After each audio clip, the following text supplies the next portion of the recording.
As the second day of the conference, you know that we are kept to a very strict time, and so we want to make the use of our time right now. So thank you very much for joining us today. And I know that it's a beautiful day outside, so I thank you so much for joining us today and foregoing the sunshine, but I promise you'll get sunshine later on today. So I am joined today by an incredible panel of leaders here to discuss how we encourage employers with standards, data, and certification. I will ask each of my colleagues to introduce themselves in their presentations, and we have orchestrated this so that we do have time at the end for questions. So before I pass on the mic, though, I'm going to tell you a little bit about, give you a brief overview of the landscape in Canada and set the stage, so to say, for our next little bit of time together. So I'm assuming by magic the slides will come up. It's magical. Press. And press the slides. Nope. They're on it. They're on it. They're up. Perfect. Wonderful. So my name is Maureen Haan. I am the President and CEO of the Canadian Council on Rehabilitation and Work.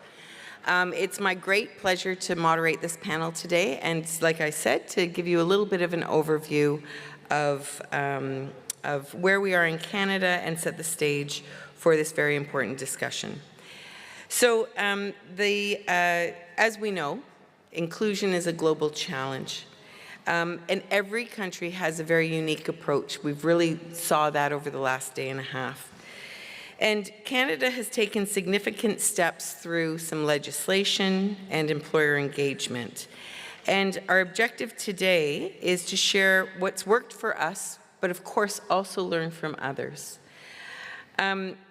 Standards, data, and certification, of course, help create accountability and measurable progress. Canada's approach can be seen as a model to inform these global practices in some ways, and in other ways, we're still working and still developing. And the question, of course, is to ask ourselves, how can we build a system that supports both employees and employers and businesses effectively while ensuring accountability and progress measurement remain at our forefront? Despite progress, employment rates for persons with disabilities in Canada do remain significantly lower. As we've heard about throughout the last day and a half, barriers are systemic. They range from policy gaps to workplace inaccessibility for both visible and non-visible folks with disabilities. Employers are key and businesses are key to making inclusive hiring a reality. And we know that inclusion is not just ethical, it is good for business. So how do we address and begin removing those barriers? So a few key employment policies and strategies in Canada start with our Accessible Canada Act, where we set out a vision for a barrier-free Canada. We have an employment strategy for Canadians with disabilities that focuses on skill development through a talent lens. And we also have we do some financial incentives, but we talk about those more through the support for employers, figuring out what employers need in order for them to be successful in hiring the talent that comes their way. In Canada, under our, and for those, I won't go through it again, I've been to a few sessions already where we've talked about the Accessible Canada Act and also the role of Accessibility Standards Canada. So Accessibility Standards Canada comes out of the Act. The Accessible Canada Act is a framework, and Accessibility Standards Canada puts that meat on the bones, shall we say, puts those regulations and those standards in line so that we are able to make sure that Canada is as barrier-free by 2040 as we say it's going to be. The employment standard has been announced, and from what I've been told, it is the only employment standard for people with disabilities that has been launched in the world. So I encourage you, it's a free standard, I encourage you to have a look at it. I encourage countries to revise it and to share so that we can learn from each other in making sure that employment is barrier-free.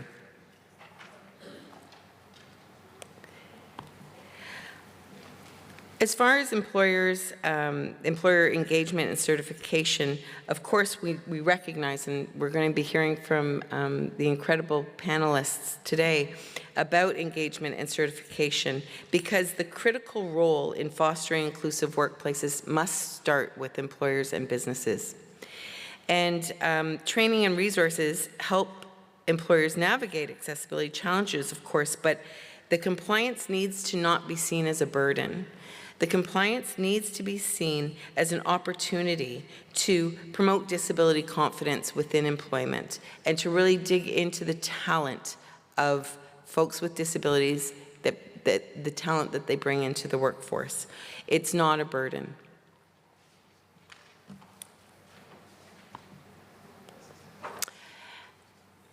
The important piece, of course, is to measure what we do.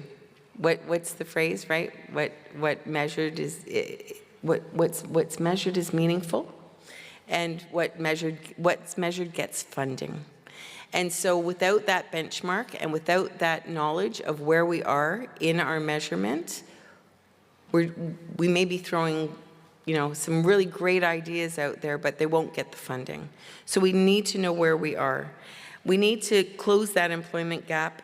In Canada, again, closing the gap by 2040 is achieving 7% representation of persons with disabilities in public service by 2025.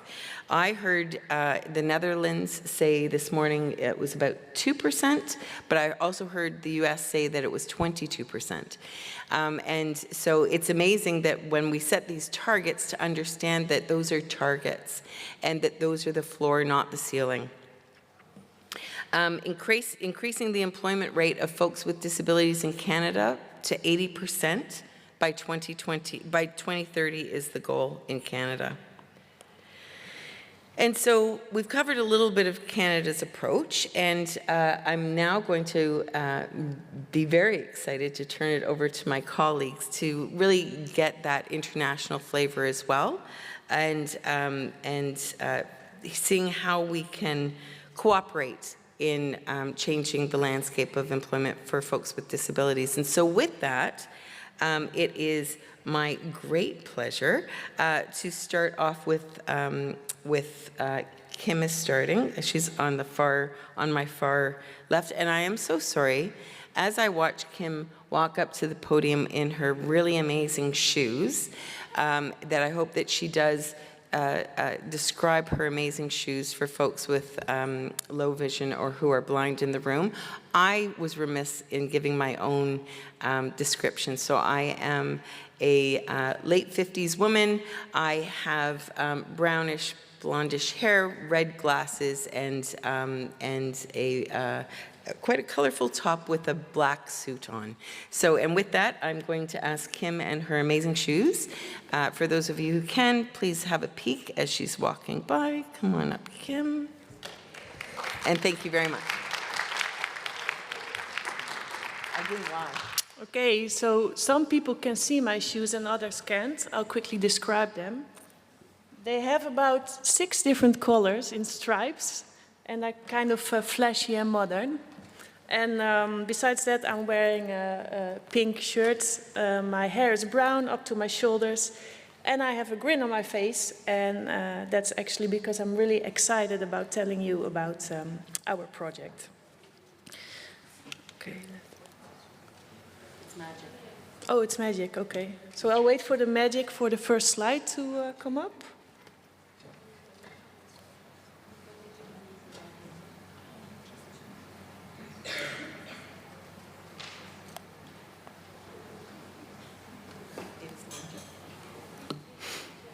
there it is. Okay, so I'm here representing HandicapNL, and we are a charitable foundation that operates with venture philanthropy. And this means we basically do impact investments within the Netherlands. And we are committed to ensuring a normal daily life for everybody with a disability. And we do this by setting up our own programs as well as funding external programs. We specifically focus on the themes of housing, employment, and leisure.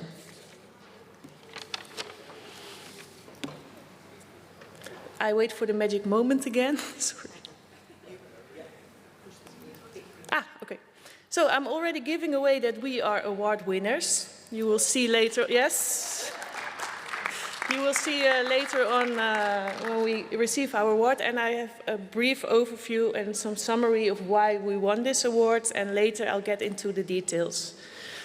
So first, the situation in the Netherlands is so that the current education system does not accommodate the learning needs of people with intellectual disabilities, making vocational education nearly inaccessible for them. A lot of grassroots initiatives started to pop up and do something in this field to improve the situation. And what we did as HandicapNL is we formed a coalition of various grassroots and advocacy organizations providing apprenticeships to these students. HandicapNL co-financed many of these apprenticeships because the government is currently not funding them. Although it's education, it's not funded. We are really bothered with the situation, so we formed a coalition to also start lobbying at the government to get them to fund these apprenticeships. And I think above all, and the message that I also want to give you, is that we are aiming for a paradigm shift from unteachable to teachable through tailored education. So this is a brief overview of the situation in the Netherlands now. There are some exceptions and arrangements, but broadly speaking, there is no national organized and financed tertiary education for people with special needs, intellectual disabilities. So this means they cannot really prepare themselves for the labor market and learn a profession. It stops at secondary education, and yeah, that's the current situation. So if we finish looking at education and start to look at employment, you can see I marked it in red also, because the general Dutch working population between the age of 15 and 75 is 76%. And for people with intellectual disabilities, this is only 14%. So you can see a huge gap here. So if I make a diagnosis, when I put these things together, there's a lack of suitable education and employment opportunities for people with intellectual disabilities. What's currently the situation in the Netherlands is that these people often stay at home or go to daytime or activity centers and spend their time there, which can be a suitable place, but not for everyone. And also there's little to no focus on personal development there. And it's actually, I want to highlight the parents and the group around these people that saw so much potential in their children, but didn't see a place for them where they could actually develop themselves. So most grassroots initiatives in the Netherlands are actually started by parents. Also, advocacy organizations started to pick up this signal, and we saw really pop it up everywhere, and that's why we thought we should be together. So we formed a coalition to strengthen our voice and to share successful stories and to address this situation. And we started lobbying, and I specifically referred to this 24.5 convention. Article that shows that tertiary education should be available for all. Then I want to quickly address some key elements of the way to work with this student with intellectual disabilities. There should be a continuous learning of cognitive skills, so language and numeracy should be addressed even in the tertiary education and should be a point of focus. Also, all the learning should be practical and combined with real-life situations, so it's easier to digest, and it's linked to the real situations. Apply the elastic band principle. This means that some skills take a lot of time to learn and others go fast. So this is mainly a problem in the regular education system, that we work in blocks and semesters and everything is fixed. But with these students, some things take a lot of time, other things go fast, and the pace of the students should be leading. Repetition is very important, working in small groups as well, and have a low stimulus environment. Also, the whole life of the person needs to be addressed and secured. So the initiatives that give this education also focus a lot on personal care, commuting, how do you travel to work, household management, but also basic employee skills get a lot of attention, and professional skills. Also, building confidence and positive reinforcement is really important, because a lot of students have negative experience in the education field. So their success should always be celebrated, and things have to be cut into small parts so they can easily succeed, and this gives them the motivation to keep on studying. And there's also a great importance for discovering who they are, their strengths, but also their weaknesses. So all these initiatives are not officially recognized and financed by the government. So this means they were very creative in finding alternative ways of certification.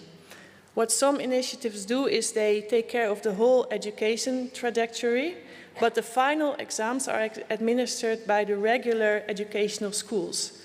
So only the final part of their education is done by an official institution, but the whole leading up to the final exam is done by the... Ooh, 1 minute. Ooh. Okay, so I'm getting excited. So they found very creative ways to get the certification done, and the low line is the most important for me. This demonstrates that standard levels of vocational education can be achieved, but it has to be an alternative pathway. I am now... Okay, I want to show a movie, but yeah. Okay, so we're looking at Daniel. He's a student at the LA Academy, which offers further education for young people with intellectual disabilities after secondary special education. Here we see him gain hands-on experience during his internship in the elderly care. At LA Academy, internships takes place in a regular organization and businesses rather than adapted settings, as this provides the most valuable learning experience. Daniel is exploring different roles within the hospitality industry, working both in the kitchen and in service. Through multiple experiential internships, he's discovering what he truly enjoys. In his current placement, Daniel particularly loves the personal interaction with the elderly residents and, of course, the Zumba dance class. His enthusiasm is contagious, and visitors eagerly look forward to his presence. His internship supervisor recalls a standout moment when Daniel spontaneously took over the Zumba class. Now we're looking at Park Spelderholt. This is a stunning castle estate in the eastern part of Netherlands, offering hotel accommodations and meeting spaces for rent. The estate is also home to a unique 4-year training program designed for young people with intellectual disabilities who have completed secondary special education. Students can choose to specialize in service, hospitality, or maintenance. On campus, students live in small groups, gain independence while developing essential life skills such as cooking, cleaning, and laundry. Being away from their familiar home environment also helps them to explore their identity, discover their talents, and understand their limitations. Yes.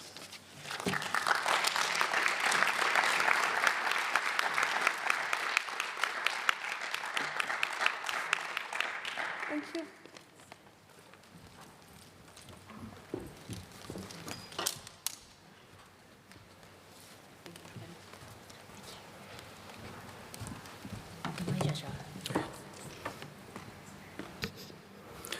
Hi, good afternoon. I'm so glad to be here today. So actually, I am traveling all the way from Hong Kong to Vienna, and so glad to be able to stand up in this international stage to stand up for the inclusive employment in Asia and in Hong Kong. So my name is Tsui, the co-founder and CEO of Carry Out Associations, and I'm a person with legally blind. So if I'm not wrong in my corset system, so I'm wearing a black suit, black pants, and wearing my Carry Out t-shirt. And then I'm sure I'm always looking good, Chinese 36 years old young man. Let me give you a little bit context about where I am coming from. I'm coming from a little city in Hong Kong where there is no employment quota. And also there's no such a word, reasonable accommodations in our legal terms in Hong Kong. But we enjoy the low tax rate.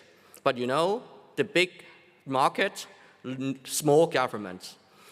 Including the integration educations in the decades of 2010s, I'm one of them, being a highly educated people with disabilities.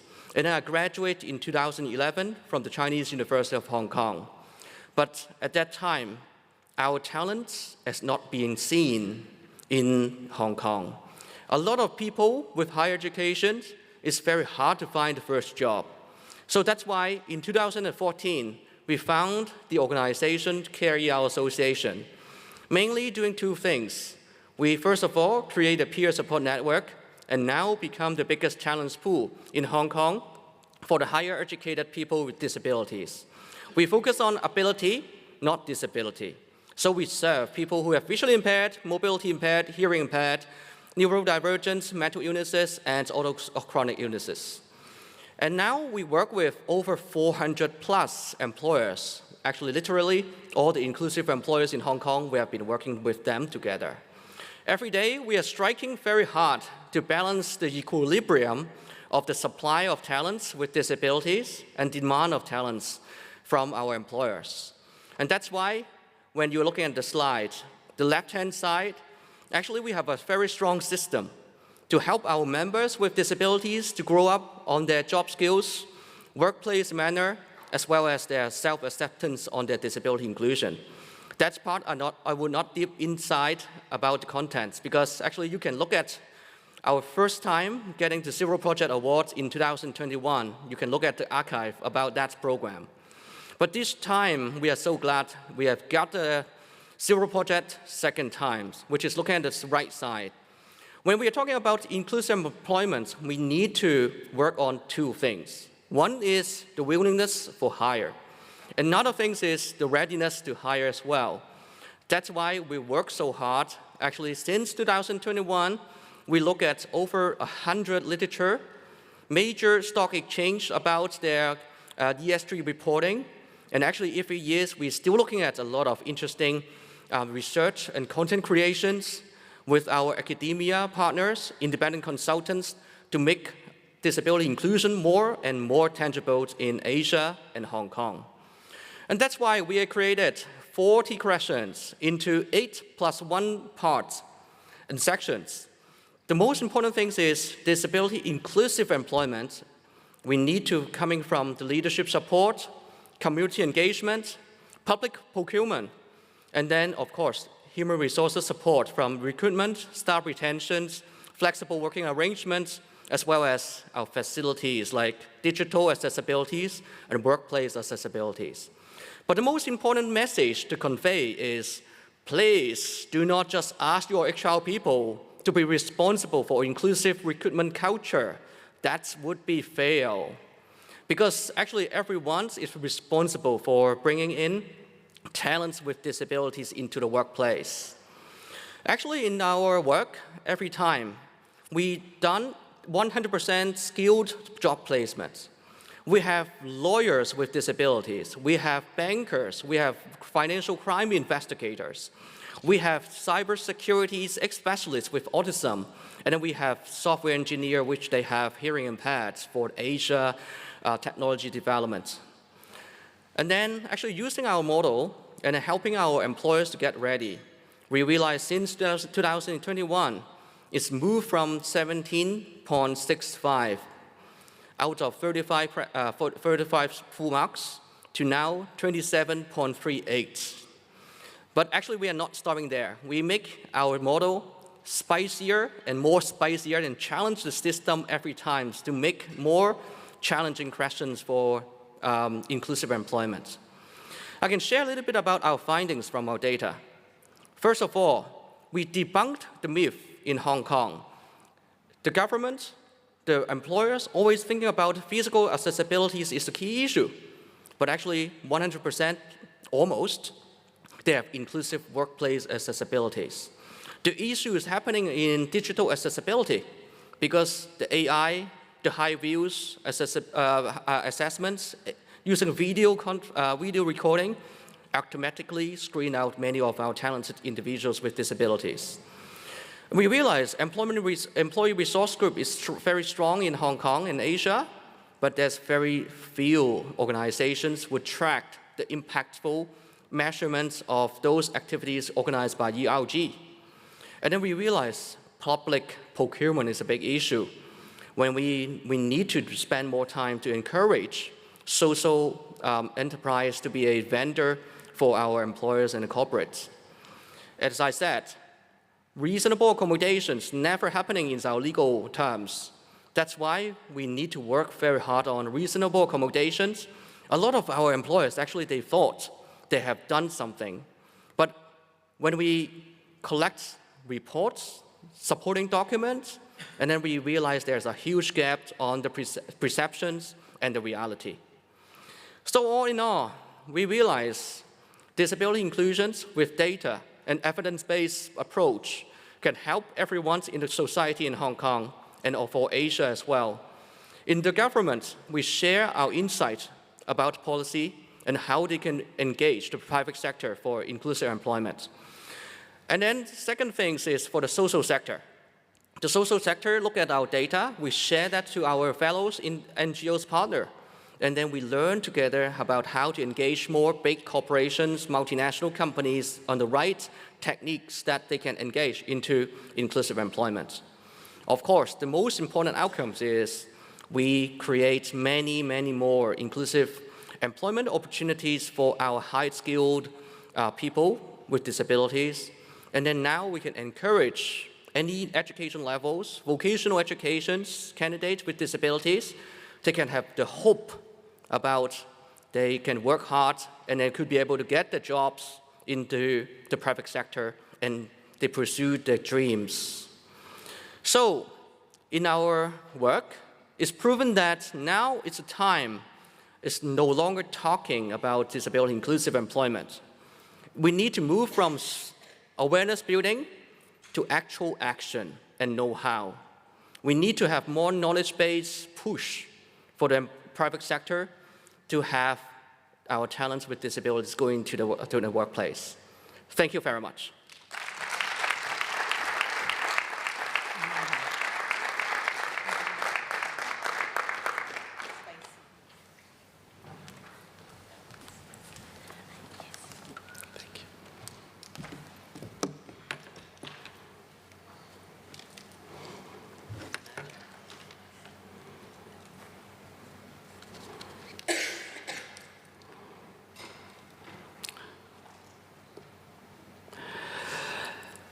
Hello, my name is Paola Vulterini. I come from Italy. I am a white woman, salt and pepper, as we say in Italian, hair, because I am over 65. Light blue sweater and gray trousers. But let's stop talking about Paola. And I represent the Italian Association of People with Down Syndrome, IPD. But today I have to talk to you about two things, or one thing that can mean two things. It's Valueable. Valueable is both a brand and it's a network, a Europe-wide network. It's a registered trademark, which has been registered in 2018. And the name is the Valueable Handing Opportunities Trademark.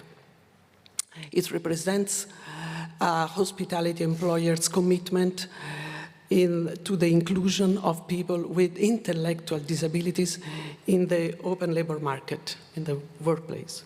It's not a prize, but rather an acknowledgement of such an engagement. And there are 3 levels of certification. The first one is the bronze. The bronze is given to those who host internships. The silver one is released to those who hire someone with a fixed term or permanent contract. And the golden one is for those who, in addition to hiring someone, are also acting as ambassadors of our brand. But second, we are a network. Valueable is the European network of those hospitality employers who hold the label. From west to east, we have Portugal, Spain, Ireland, Germany, Croatia, Hungary, Italy, and Turkey. And these 8 countries are coordinated by the so-called 8 Valueable partners. What makes Valueable unique? I don't know if we are unique, but I hope that at least we are effective. First of all, we just focus on people with intellectual disabilities. Second, just the open labor market and the hospitality sector. Third, that's very important, long-lasting partnerships between training agencies and hospitality employers. Fourth, we encourage, and this is the title of the session, we encourage employers with certification, with networking opportunities, with European recognition, with tailored training resources for them, but also for people with disabilities and for training agencies. Look at our e-learning about health and safety in high comprehensibility, in easy language, let's say. But there is one thing for which we are very, very proud, and they are called international internships. Since 2018, we have been promoting 3-week internships of 2 people with 1 accompanying person. They go abroad at one of our members, Valueable members, and have such an important experience, despite of all the language barriers and other difficulties. Since 2018, we have 48 young people who went abroad and got an experience, a work experience, international work experience, thanks to Valueable. Here, all the arrows you can see, there are the situation at the end of 2023. The impact over the last 10 years. Today we have more or less, because you never know, every day, more than 140 hospitality company members. We have supported more than 350 people. This thanks to the 8 partners, but also to 46 additional training agencies which had to pass through an accreditation process. We also have, and this is quite important, 6 hospitality chains which signed a contract of collaboration with us. This is what I call a success story. Daniel is a young Portuguese cook assistant. He was afraid of knives. He didn't want to touch a knife. He went to have his international internship in Milano, and he started with a small knife for a tomato, then a bigger one for a pineapple, and the 3rd week, with a huge knife, he sliced a melon. Sources of funding. For 10 years, we have been funded by 4 consecutive Erasmus Plus grants from the European Commission. But at present, we have Some hospitality chains, as I told you, which contribute with in-kind or financial commitment. We have, of course, partners self-funding. And we got the support of the Italian Ministry of Labor for the Central Coordination Unit since 1 year. Note that both individual companies' membership and training agencies' accreditation are free of charge. We don't want to cover anything. Of course, we have to face some challenges. Not all, this is important, not all the managers want to be publicly involved. Some of them refuse the trademark because they say that they do it to give back to society. They don't want to flag their commitment. This is the reason why we are developing a differentiated marketing strategy for our brand. Some members, of course, this is the hospitality sector, give up because of internal reason. And high turnover, another thing we have discovered among senior managers, does it make very difficult a long-term engagement from the company. And of course, inclusion is not considered as a priority by many companies. What about our future? Of course, we would like to extend our network and to diffuse our brand with more countries and more members, but we would also like to strengthen it with more services to our clients. But there is one thing I would like to focus on, is that not always, let's say, not very often, people with intellectual disabilities can meet all the requirements of a job standard profile, but they can master some specific tasks, like you can see here, cooking pasta. We would like to certify even the small bits that they can reach. Otherwise, we are always under a certain line, always under the minimum line. So this is our family. These are the 8 valuable partners, the 6 chains which are with us, the European Down Syndrome Association, and other friends. If you see that your organization is in one of these 3 groups, join us. We shall be happy to welcome you. Thank you.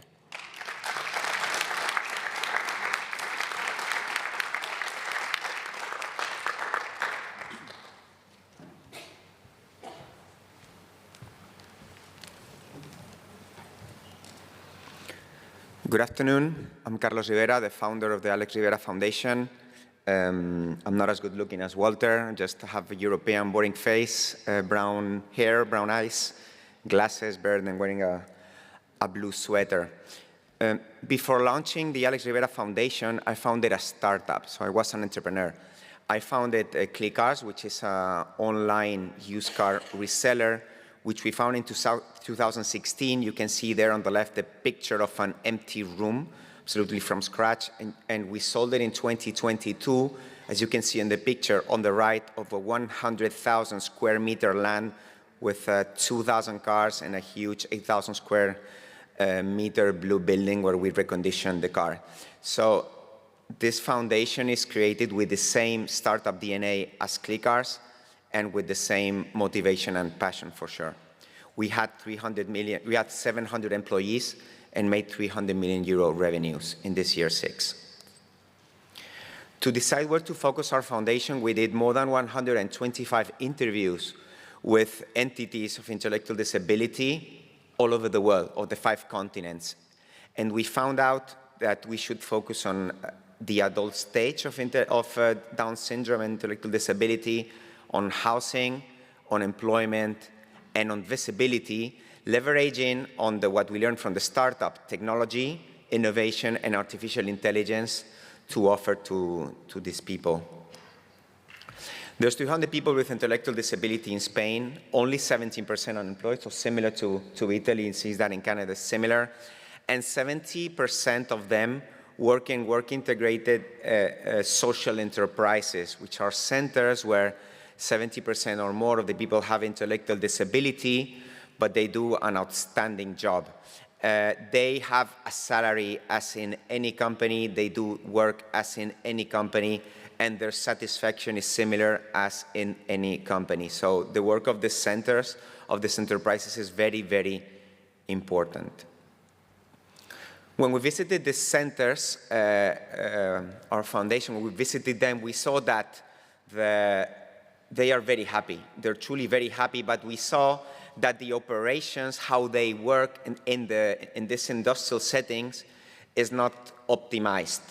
And what we did is, coming from an industrial background, we saw that if their processes were more optimized, they could be more competitive and even create more jobs. So what we did, we saw that. We could see that the production process could be improved. We saw that the self-sustainability sometimes was compromised. And we saw that some jobs that they were doing could disappear. So what did we do? We brought in an innovative value proposition here, which was to bring industrial engineers to improve their operations for free. How did we do? We brought two different profiles. So we brought students from the best engineering schools in Madrid to do their end of studies projects for free in these centers, but also we complemented them with very senior mentors that have run factories with thousands and thousands of people with very complex sectors and very complex settings to help these students and work with these social enterprises to improve. We have today 9 centers working on this with 16 students from 3 top universities and helping more than 700 people with intellectual disability. As you can see there, the results have really exceeded our expectations. With such experienced mentors, we brought, again, the same practices that you can see in a 10,000 people Mercedes-Benz factory. We brought it to the centers. We brought professional layouts, and data analysis, very important, checking what the bottlenecks are, which is one of the things that you do in every industrial setting.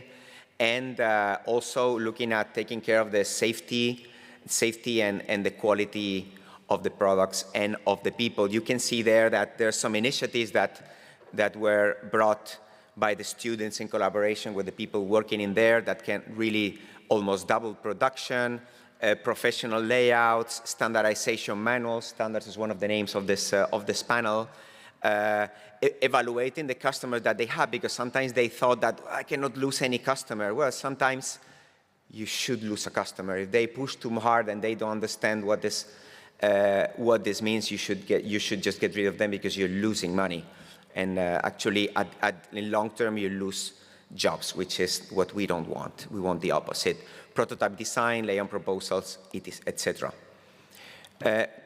This project should be unique in the sense that we're putting together we're bringing innovation from entrepreneurship and from industrial settings to intellectual disability workplaces, collaboration between the foundation, university, top executives, and even public sector for free. And for sure, the most important thing is the social impact on people with intellectual disability, because again, they will have more opportunities to get a fair employment. They will work in a safer environment.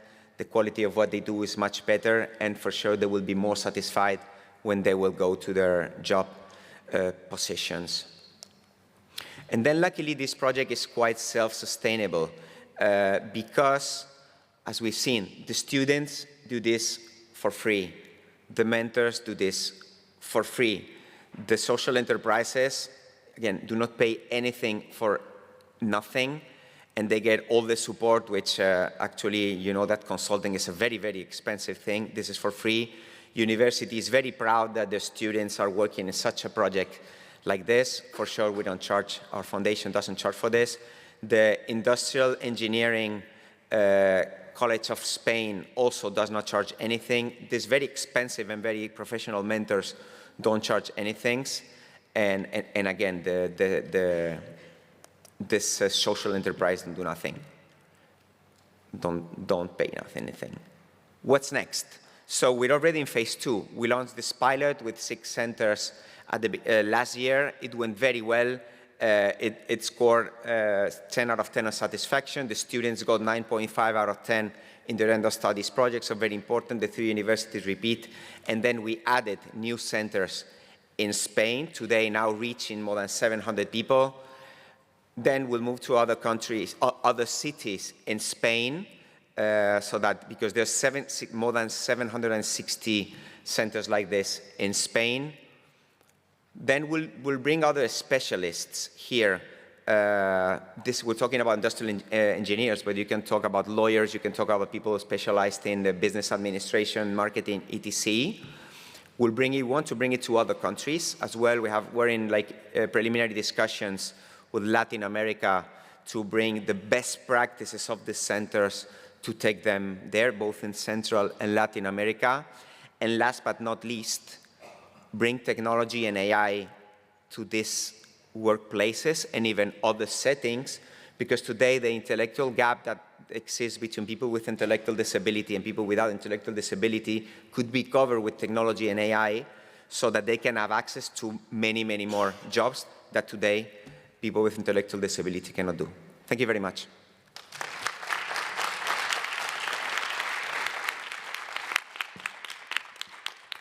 Thank you so much. What an incredible panel. I learned so much today sitting here, and now it's your turn. We'll put this over to the delegates in the room.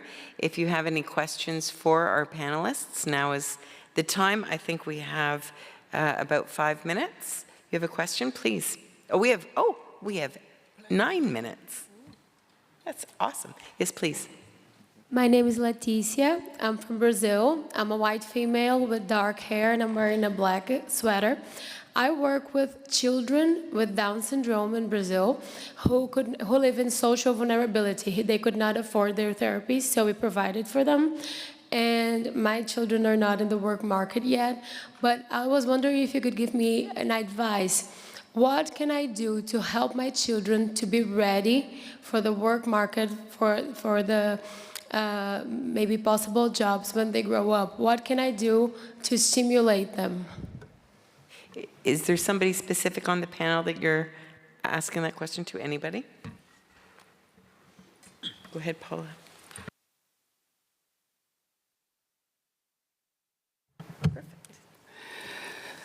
I would suggest the two words, independent living. So if you want to get a job, you have to be as much as independent as possible.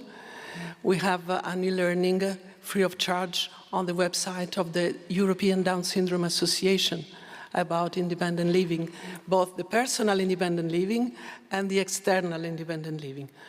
So we always say that the problem is not to learn one specific job, but the important thing is to learn how to work, to learn how to play the role of the worker. So, independent living. Thank you so much. Yeah, just to complement on this answer, remember that we said that we did 125 interviews in five continents everywhere to see what they want. And the conclusion was they want the same as people without intellectual disability in a sense. So they, when they grow up, they want to have their friends, they want to have their, to be in couple, somehow independent, have their job, etc. So what we learn is that the word effort is very important. So people with Down syndrome have, very, very interesting attitudes. They have some capabilities. My brother is 38, Down syndrome, works in a regular company since 14 years ago. But he wakes up earlier than anyone. He does not want to miss his job anyhow, never. So some effort, some soft skills of relationship with others, independency, etc. These soft skills, I find them more interesting because when they go to the workplace, they have some competencies than other people we do not have. And if you complement that with soft skills and with effort that they do have, by the way, they will succeed. Thank you. Thank you. Go ahead, Walter. Okay, thank you. When coming to the employment opportunities for anyone with disabilities, and I think I'm a strong advocate for disability pride. I think the trust is very important from a parents or workers on promoting employment, how much you trust your talents or candidates or people, and then how much they can even work and shine further. So I think that is a very important thing. And then I think you also need to, as a parent, as a group of parents, you also need to trust they can have infinite potential as well. Thank you. Thank you very much. Thank you for that great question. Are there other questions from the group? I don't see any hands. No. Well, I have a question for the panelists then. I think one of the things that we've often talked about is workers' rights and protecting workers' rights and really going through a medicalized model of disability in order to protect the rights for workers and injured workers. And so keeping that in mind, recognizing that we want to look at disability through a social aspect of disability and understand that there is talent that is to be brought to the table that is not defined by disability, but rather by talent. What have you done within your countries or your organizations to balance that? And maybe, Walter, you could start. So I think I love this question very much because I believe a lot of different physical and mental conditions is not medically curable. And then actually one of the things is we need to make sure actually we have the well-being as independent individuals in the society. And then we always need to remind ourselves like impairments and disabilities is not equal to handicaps of doing something. So I think the most important tips that I would coming from the concepts would be we need to have the growth mindset for even those our people with disabilities, and also the growth mindset need to apply to our employers as well. That's why we need to keep developing a framework to help our young individuals with disabilities to actually destigmatize from how they shame themselves. I think sometimes it's easier to destigmatize from the external society. But sometimes when we are growing up, we need to actually tell ourselves to trust ourselves as well. But at the same time, how much we trust ourselves, we need to have the growth mindset from our fellow lovely employers to accept us as a talent and could be able to contribute as a business values to the workplace as well. So thank you. Thank you, Walter. Excellent. Thank you very much. Anybody else on the panel want to chime in? Paola. We usually use a temporary accommodation. If for us accommodation means medical model and adjustment means social model, we use a temporary accommodation, which is the tutor. But we foresee a decreasing presence of the tutor and make him disappear. And also we suggest some accommodation which I think should become adjustments, because we say, don't tell him all the things at once, because he will not follow it. So be clearer in the explanation. Cut a complex task in many sub-tasks, or be more flexible in shifts. I think that if these things are adopted for the whole workers' population, it's an adjustment and the environment is better for everyone. Absolutely agree. Thank you so much. Would you like to go, Kim? Yes. I also looked up some data from the Netherlands for this question. And currently only 18% of employers have a disabled person in their workforce. And only 11% thinks of hiring them within 2 years. And the main reason for this are limited beliefs. So the beliefs are like there's a lot of coaching needed, these people are less productive, expensive, time-consuming, etc., etc. And what we do at HandicapNL is we make a very conscious choice not to go for the most economical or efficient thing, but we try to take a moral standpoint and we want to be truly inclusive. So sometimes it's like moral money weighting, but we make a conscious choice. Thank you very much. And Carlos, you'll wrap us up. Yeah, just a comment on the value that people with disabilities had. So when you talk to companies, we saw it before. Some have a resistance to try with people with disability, etc. Sometimes placing it the other way around, you can say you will make more money. It's selfish from their side, and from our side, you can say you can make more money. Why? Because first, people with disability make a better job in a few things where they're more talented. Second, second, the rest of the company, the rest of the employees, mostly now the young generation, care a lot about this social thing, so you will retain the talent, and third, you will see that the satisfaction of everybody, the environment in this department with one person with disabilities is much better. So you will even make more money on top of the social impact that you're creating. Thank you very much. And I want to thank all of my my panelists, all of my fellow panelists today. I think that we've brought some really great intersectional, international scope to this topic, and I want to thank you very much for your time, and thank you to the delegates for your time as well. Thank you.